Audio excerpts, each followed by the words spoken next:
Hello everyone, welcome to the fifth and final episode of Jurassic Comparisons, a series where we take a look at some older Jurassic Park figures and compare them to the new ones to celebrate Jurassic June and my second favorite TV franchise's 31st anniversary. I'm so glad that is the last time I'll ever have to say that. Also, yes, I know I'm filming in the dark again. I really didn't want to, but it's been cloudy all day. Like, look at that. It actually just got incredibly more cloudy. Oh, thank that really helps, to be honest. Like, okay. Isn't that just disgusting? Like, look at that. Look at that right there. Let's how disgusting. I'm kidding. I like the storm, and I just really don't like it when it makes my camera look terrible and stuff. Today's gonna be an interesting episode because it's the final one, and I decided to save the best for last. Not just because it also conveniently has the highest number of JP mark. Oh no! I just did that. I just planned that because this one's my favorite. I totally didn't go off the order that I said I did in the first episode. So. Yeah, we're taking a look at the Quetzalcoatlus, aka Firebeak. This is what it was called, Firebeak, because I don't know, maybe because its beak is red. I don't know. I guess that makes sense. That's probably why. So let's just go ahead and take a look at this. This figure was released in 1994. Yes, finally another year I can say. That's not 1734. Here we go. This is Firebeak the Quetzalcoatlus, and it is Kenner's first? No, it's not the first pterosaur. They did make a pteranodon before this, but this one was I think their first big pterosaur, and it looks really nice. It was released in the second wave of Jurassic Park figures, and that wave of figures was it is very known to be really rare. Like the Demon Carnotaurus was in there, that one's really rare. The Utah Raptor, that one's fairly rare. Yeah, so they're very they're harder to get than the first wave, which is very interesting. I'd assume just because maybe there's less of them made. I don't really know exactly why they're more rare. So this one is unfortunately a lot harder to get than all the others, but it's still a really cool figure, and you can get one for a fairly decent price. This one's broken, but you know, if you're someone who, like me, who doesn't really care if it has a broken wing, because you're just going to display it in the first place, and I just like to have it because it's a cool figure. It's a cool looking figure. Even if it is broken, it's not worth a lot of money. I just want to have it because it's cool. Also, again, it's another big figure, so it doesn't fit in frame. So I have to hold it like this. And it kind of looks like a bat, to be honest. But yeah, this figure is really cool for a lot of different ways. Not only because it is hard to find, that doesn't really make anything cool for me, to be honest. It's just because it looks cool. I mean, it's got fabric wings, which is something we don't really see a lot. I feel like the last time I really saw this in a figure was the last How to Train Your Dragon movie. They made some figures with fabric wings, and I thought that was cool. I think Mattel should do something like this. I would assume maybe it's more expensive to do this, but it looks cool, and it gives a really nice effect to it. I just really like this. I think it looks really nice, and you can fold it up just like you would these plastic ones. But you can click this thing in so you can fold it up, and you know, it's got articulation there, and it's got articulation here, so you can, if you wanted to, you could hold it in this pose. It kind of holds in that sort of pose. It has articulation in its toes, where if you take a anzu, like we have here, you can make it grab onto the anzu and take it away and make it crack its skull open. That is epic. Speaking of cracking things skull open, it has a very powerful bite where if you put your finger into it, it will crack it open. Just kidding, it doesn't. It actually barely does anything. It reminds me of the snap quads. Snap quads? What am I?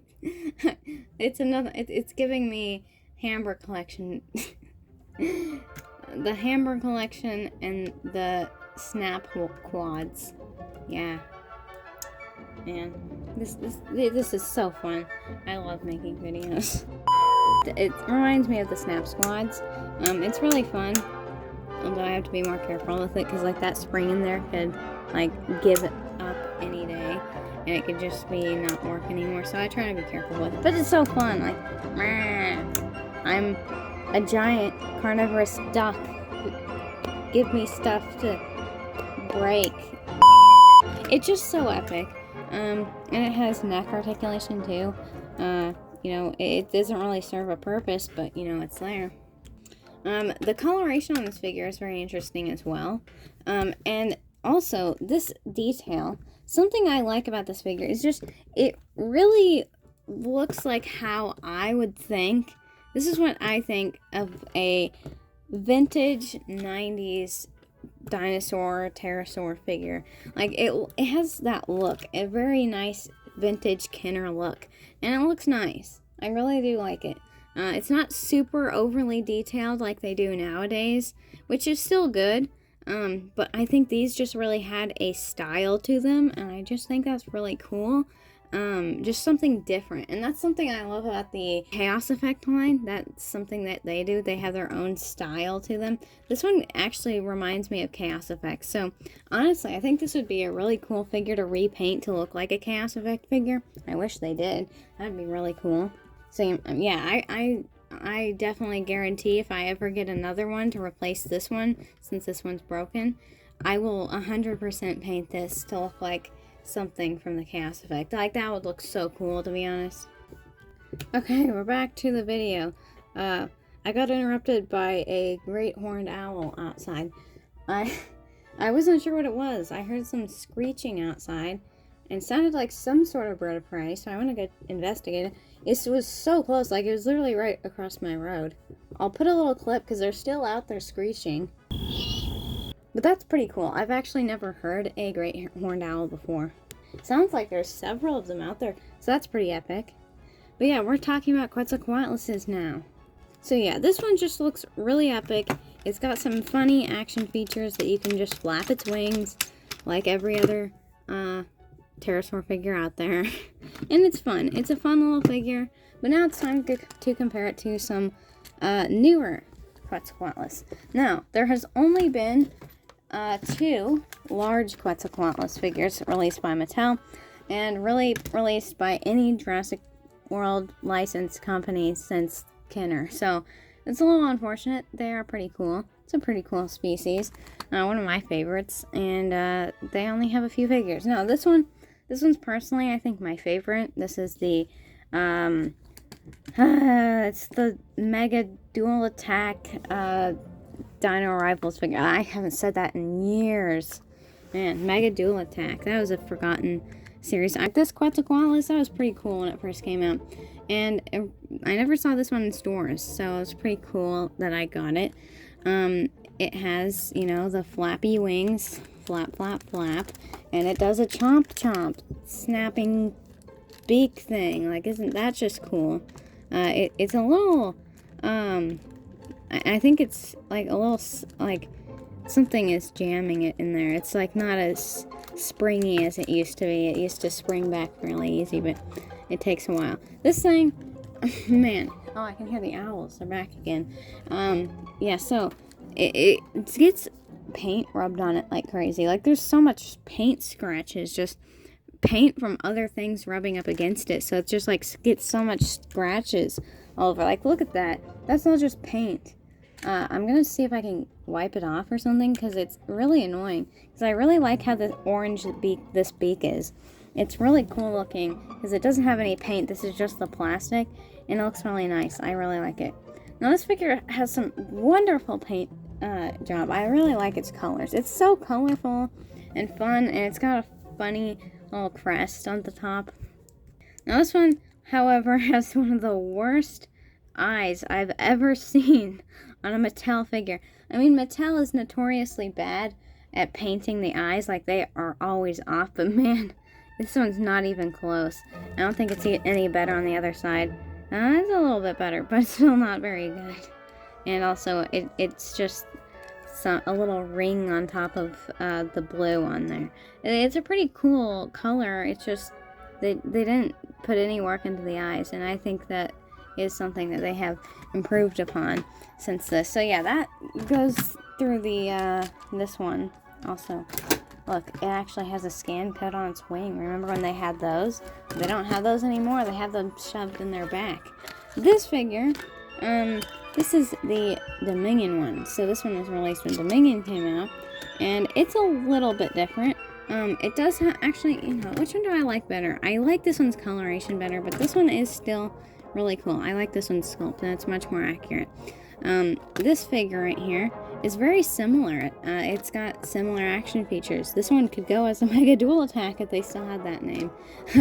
But, yeah, like I said, it has a scan code in its back, so that looks weird now.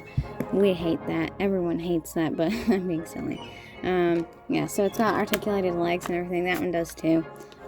These wings got so loose. I don't know what it is, but it's a cool figure other than that. But, you know, it's got the flappy wings. And it opens its mouth. Yay. Does that. And it also has articulation in its neck. Very bad articulation. It barely can keep its head up because its head is so heavy. But you can also turn its head. So that's fun, I guess. I don't know what the purpose of that would be, but, you know, you can do that. And look at how floppy its wings are.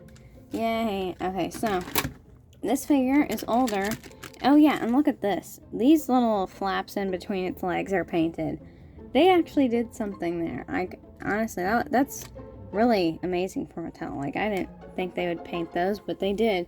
So yeah, this figure is pretty awesome. This figure is pretty awesome. I think Quetzalcoatluses are pretty nice. They're pretty epic. Yeah.